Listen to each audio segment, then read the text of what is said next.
You guys, welcome back to Kitchen Table Scriptures. It's November. Can you believe it? Today's scripture, you guys, is John 4:19. Simple and yet something we blow off. It was a game changer for me, maybe for you too. We love because he first loved us. What? Right? This verse comes from the Apostle John. It was written after Jesus' crucifixion and his resurrection. After his death, about 85 years, John was writing to the early Christians at a time when divisions were forming.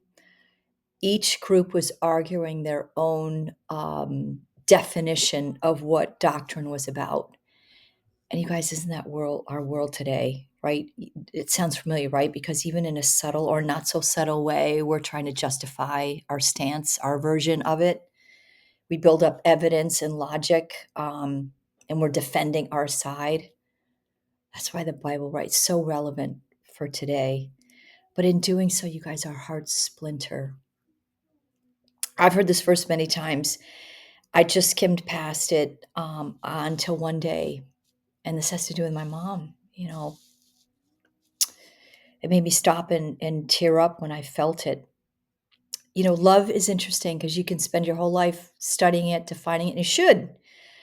Um, But during my mom's rapid degradation of dementia, for those of you that don't know, she died at 54, had early onset Alzheimer's at 49, so it was fast.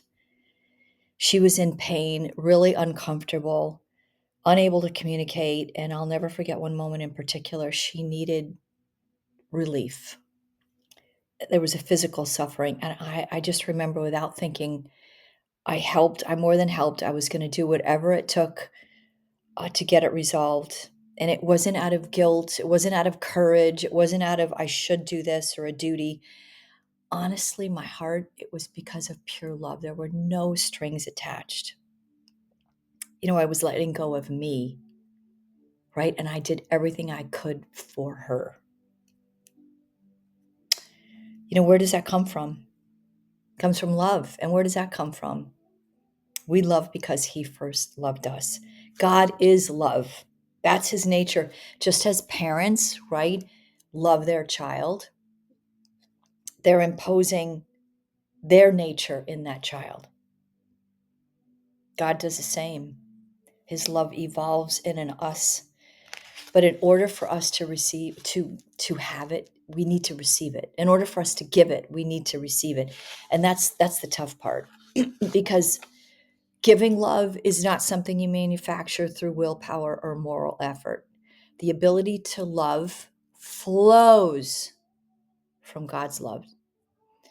I don't know about you guys, but much of my life, when I look back on it, love always felt conditional. Something that I earned, I needed to prove or deserve, or an action. If only I had done something, or maybe if I do this, then I'll be loved. That's transactional love. And that is a cycle that is so dysfunctional. It's shallow, it's fleeting, it's damaging. And even now, I can still hear God's whisper when I first had this revelation. That means it's more than information. You feel it. That God was saying, no, Michelle, you love because I have loved you first. Same with you guys. And that truth freed me because I stopped putting conditions on myself. And here, even more so, I stopped putting conditions on others. That's what happens, right? If we have them on ourselves and we project it on the others. So if we don't first receive his love, we start ending up living with conditional love. We do things to feel like we earn it to receive it. And you guys think about that. If we're living that way, then we're constantly striving. And that breeds judgment. That breeds shame. Think about it, because if we're doing something and we're not getting the response that we think, then we feel shame. We feel guilt. Or if we're getting the response, and even more so, that is pride. That's entitlement. That's vanity. Either way, we miss the mark. If love isn't received, we're constantly seeking validation. We're performing tasks. And here's the thing, I want you to really think about this. There's always then a filter away from our center because that which we seek takes the priority. We're seeking validation. But if that love is there already, that which we seek is already there, the reality of our lives would change. We would show up different. Think about it. If we're receiving, we already have received God's love, then we show up balanced, we show up available, we show up open, we show up with no bias, we show up ready to offer ourselves. It's way different. Love comes first through the Lord. And when that happens, when that's filled, that anxiety fades, the proving fades. When love is first, you have this position of peace and contentment. You're in a settled state, and insecurities, they have no chance because there's no place for them.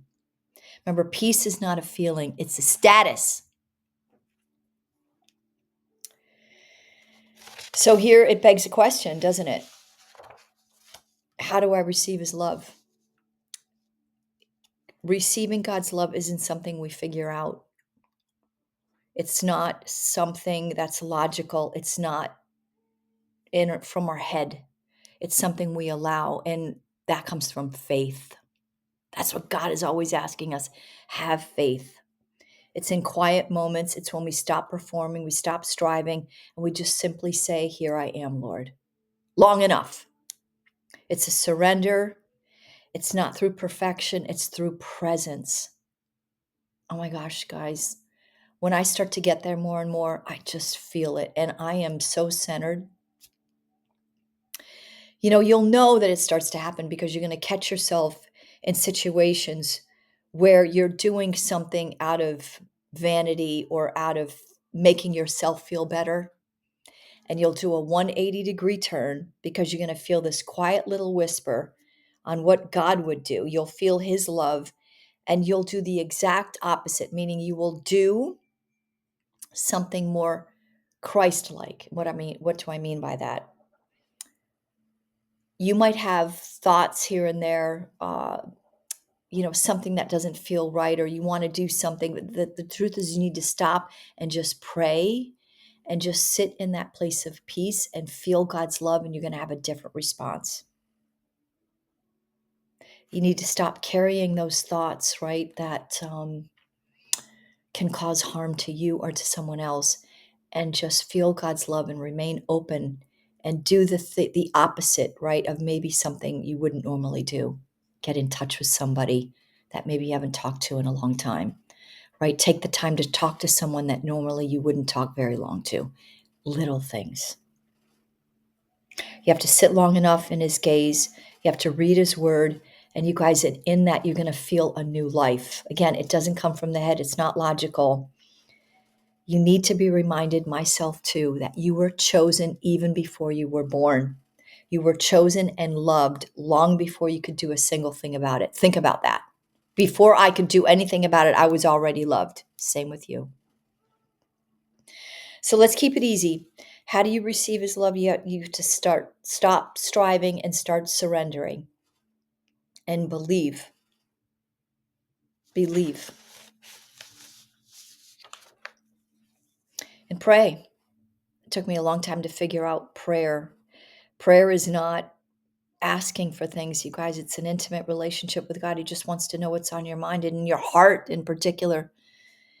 So just open your mouth and start to talk. And the more you do it, the more raw you get, the more you're going to tear up and you're going to feel God's love. You need to bring him your exhaustion. You need to bring him your doubts. You need to bring him your failures, because remember, nothing can separate you from the love of God. When you stop trying to be worthy of love, right, you'll finally feel that you've already been loved. I'll repeat the scripture again. We love because he first loved us. Think on that, you guys.